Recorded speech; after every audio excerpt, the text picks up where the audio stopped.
Here at Console, we've got the brand new Jack H2 heavy duty walking foot sewing machine.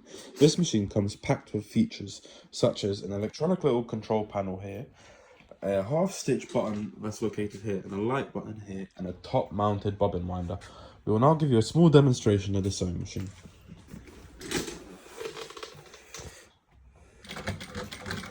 As you can see, the walking foot helps pull heavy fabrics through,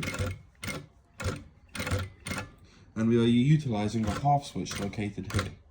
That helps if you're doing finicky work. The reverse lever is located here that can help you sew in reverse, and to adjust the stitch length, you push the button at the top whilst turning the dial.